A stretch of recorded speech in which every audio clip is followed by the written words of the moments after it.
سب سے پہلے تو بتائیے گا کہ یہ سندھ میں جو اتحاد ایم کیو ایم کے ساتھ ہوا ہے اس کی ضرورت آپ کو کیوں پیش آئی، اور یہ ارینجمنٹ کیا ہے یہ بھی بتائیے گا، کیونکہ اس کو اتحاد کا نام دیا گیا لیکن بعد میں ایم کیو ایم کی طرف سے کہا گیا، امین الحق صاحب ان کے جو سینئر لیڈر ہیں انہوں نے کہا کہ نہیں یہ صرف اور صرف سیٹ ایڈجسٹمنٹ ہے۔ بسم اللہ الرحمن الرحیم۔ دیکھیے آپ نے شادیہ بہت خوبصورت انداز سے پاکستان میں الیکشن کی تاریخ کا اعلان ہونے کے بعد جو سیاسی صورتحال یا منظرنامہ بن رہا ہے اس کی تصویر کشی کی ہے، اور جیسا کہ آپ نے خود کہا کہ اب سیاسی ماحول مکمل طور پہ بدل چکا ہے، لیکن ایک چیز جو بدلنے میں نہیں آ رہی وہ پاکستان کے مشکل حالات ہیں جی، اور مشکل حالات کو مستقبل میں اگر بدلا جا سکتا ہے تو وہ میں سمجھتا ہوں کہ اس کے لیے پاکستان کی جو سیاسی قیادت ہے اسے بڑی وسعت نظری اور وسیع القلبی کا مظاہرہ کرنا پڑے گا۔ سولو فلائٹس اب اور جس طرح عمران خان صاحب کا تھا کہ ون مین شو اور میرے سے زیادہ ذہین آدمی تو اس پاکستان میں ہے ہی کوئی نہیں، نہ میرے سے زیادہ کوئی سیلیبریٹی ہے اور نہ میرے سے زیادہ کوئی عقل مند ہے، اس چیز نے پاکستان کو کیا نقصان دیا یہ سب کو پتہ ہے۔ میاں نواز شریف صاحب جو 3 دن کو ملک کے پرائم منسٹر رہ چکے ہیں، ہماری پارٹی کے قائد ہیں، وہ بڑی ایک اسٹیٹس مین والی سوچ رکھتے ہیں، تجربہ رکھتے ہیں، اور ان کا خیال یہ ہے کہ آپ سیاسی جماعتوں کے قائدین کو آپس میں بات چیت بھی کرنی چاہیے، مل بیٹھنا بھی چاہیے، اور ہم یہ سمجھیں گے کہ اگر کوئی جماعت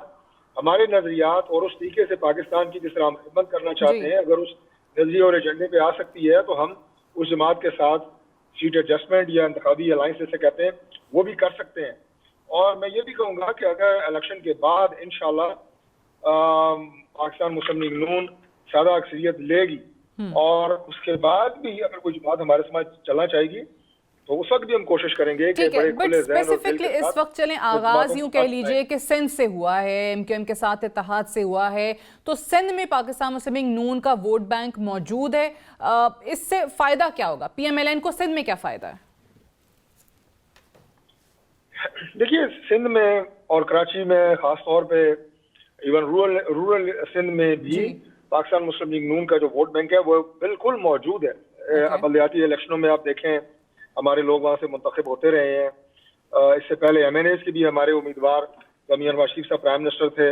تو اس وقت جیتی ہے سیٹیں انہوں نے۔ ایک زمانے میں مسلم لیگ کی حکومت ہوتی تھی سندھ میں، تو ایسا نہیں ہے کہ ہماری وہاں پہ ووٹ بینک کم ہے، لیکن اگر ایم کیو ایم کے ساتھ مل کے ہم سیٹ ایڈجسٹمنٹ کرتے ہیں تو یقیناً الیکٹورل پالیٹکس جو ہوتی ہے اس میں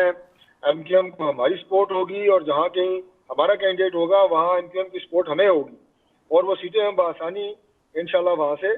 جیت پائیں گے۔ تو یہ ایک آپ کہیں کہ الیکشن اور پولیٹیکل اسٹریٹجی ہے، اور ایم کیو ایم نے اس سے پہلے بھی ہمارے ساتھ وہ گورنمنٹ میں بھی الائنس میں رہے، اور جب سے ایم کیو ایم پاکستان آئی ہے تو ایم کیو ایم کا وہ جو پہلا نظریہ اور پہلی سوچ تھی وہ تو بالکل ہی ختم ہو گئی ہے، اب آپ کو ایک ڈیفرنٹ ایم کیو ایم نظر آتی ہے۔ آغاز آپ نے سندھ سے کر دیا، لیکن یہی خواہش آپ کی جو ہے وہ جمعیت علماء اسلام کے ساتھ بھی ہے، خیبر پختونخوا میں، پھر بلوچستان باپ پارٹی جو ہے وہ بھی موجود ہے۔ پنجاب پہ آتے ہیں، پنجاب میں کیوں سیٹ ایڈجسٹمنٹ کی طرف یا سیاسی اتحاد کی طرف نہیں جایا جا رہا؟ آپ کے بے تحاشا لیڈران میرے اپنے شو میں کئی دفعہ کہہ چکے ہیں کہ جی ہم تو نہیں جانا چاہتے، ہم تو کسی سے اتحاد کرنا ہی نہیں چاہتے، تو پنجاب میں ایسا کیا ہے عوام کو دکھانے کے لیے آپ کے پاس، کن بیسس پہ آپ اتنا زیادہ کانفیڈنٹ ہیں کہ وہاں اتحاد کی ضرورت ہی نہیں پڑے گی؟ دیکھیے پنجاب میں جو ہماری پارٹی کی امیدواروں کی پوزیشن ہے اور جو پارٹی کی پوزیشن ہے وہ باقی صوبوں میں سب سے بہتر ہے۔ I must say that and I must acknowledge that۔ اور یہاں پہ اب دیکھیں نا گنجائش بھی ہوتی ہے نا، مثال کے طور پہ میں اسلام آباد کی بات کر لیتا ہوں، چلیں چھوٹی سی مثال آپ کو دے دیتا ہوں۔ آپ کے پاس 3 حلقے ہیں، تینوں حلقوں میں آپ کے مضبوط 3 امیدوار موجود ہیں، آپ کسی سے انتخابی الائنس اسلام آباد میں کیسے کریں گے؟ پنڈی لے لیں، اگر پنڈی میں 10 ایم این اے کی سیٹیں ہیں ہمارے پاس، میں اپنی جماعت کی بات کر رہا ہوں، اور 10 کے 10 ہمارے اسٹرانگ کینڈیڈیٹ ہیں، تو ہم کسی جماعت کے ساتھ ایڈجسٹمنٹ کر کے اسے کیا آفر کریں گے کہ 2 سیٹیں آپ کو ہم کہاں سے دیں گے جب ہم خود 10 جیت سکتے ہیں یا 10 جیت رہے ہیں؟ تو یہ تھوڑی سی ایک آپ یہ کہیں کہ ٹیکنیکل وجہ بھی ہے۔ باقی پنجاب میں اگر ضرورت پڑے گی، ابھی ظاہر الیکشن میں کافی دن ہے، ابھی میاں نواز شریف صاحب انشاءاللہ کوئٹہ کا دورہ بھی کریں گے, KPK کا دورہ بھی کریں گے, کراچی کا دورہ بھی کریں گے. پہلے مرحلے میں تو کوئٹہ کا دورہ ہے جی. تو پنجاب میں تو وہ بالکل اس دن انہوں نے اپنے ابھی کو 4 دن پہلے 5 دن پہلے اپنا جو ہمارا central secretariat 180 H model town, وہاں پہ انہوں نے باقاعدہ آئے اپنے دفتر میں بیٹھے ماشاءاللہ, اور اپنی سیاسی جو سرگرمیاں ہیں اور لوگوں سے بات چیت ہے اس کا باقاعدہ انہوں نے آغاز کیا. تو پنجاب میں تو وہ ہم وقت موجود ہیں اور باقی صوبوں کو بھی ساتھ وہ وزٹ کر رہے ہیں, رابطے میں ہیں. تو آپ یہ کہیں کہ اس وقت, اور ہم نے اپنے امیدواروں سے درخواستیں بھی طلب کی ہوئی ہیں. اوکے, جو ہمارے آپ صحیح کہہ رہے ہیں, لیکن پنجاب میں obviously ایک بات آپ کو جی جی مکمل کر لیجیے. نون جو ہے وہ اس وقت سب سے زیادہ لیڈنگ پوزیشن میں ہے پاکستان کی تمام سیاسی جماعتوں میں. اگر دیکھا جائے جو الیکشن کی تیاری کر رہی ہے, رابطوں میں ہے. ہمارا مینیفیسٹو کمیٹی جو ہے وہ اناؤنس ہو چکی ہے, اب ہم اپنا منشور بنا رہے ہیں جو کہ جدید اس وقت جو تقاضے ہیں اس کے مطابق ہوگا. تو یہ آپ کو نظر آ رہا ہے کہ ہماری جماعت اس وقت سب سے زیادہ متحرک اور سب سے زیادہ فعال طور پہ انشاءاللہ الیکشن کے لیے. بالکل ٹھیک ہے, یہ پنجاب پہ ذرا رہتے ہیں. اوبویسلی فعال کردار آپ لوگ ادا کر رہے ہیں, بالکل صحیح ہے, نظر آ رہا ہے کہ کیمپین کا آغاز ہو گیا ہے. لیکن پنجاب میں ایک نشست پہ, ایک سیٹ پر, ایک حلقے میں ایک سے زیادہ امیدوار ہونا, 4-5 امیدوار ہونا ایک مختلف چیز ہے, لیکن اپنی کامیابی کا یقین ہونا, میں صرف اس کی وجہ جاننا چاہ رہی ہوں کہ کیا وجہ ہے. کیونکہ اگر 16 مہینے کو دیکھیں جو اکنامک ٹیم رہی ہے PMLN کے پاس, مہنگائی, اس پہ جو باتیں سن رہے ہیں آپ کے اپنے اتحادی اسپیشلی پیپلز پارٹی یہ کہہ رہے ہیں کہ جی بڑی غلطی ہو گئی ان کا ساتھ دے کے. سو وہ جو آپ کا کانفیڈنس ہے, کامیابی کا یقین جو ہے, وہ امید ہے, میں اس کی وجہ جاننا چاہ رہی ہوں. اس کی سب سے پہلی وجہ اللہ تعالیٰ کا کرم ہے. دوسری اس کی سب سے بڑی وجہ جو ہے, آپ نے ذکر کر دیا 16 ماہ کا, لیکن آپ نے میاں نواز شریف صاحب کے جو 3 ادوار ہیں بطور پرائم منسٹر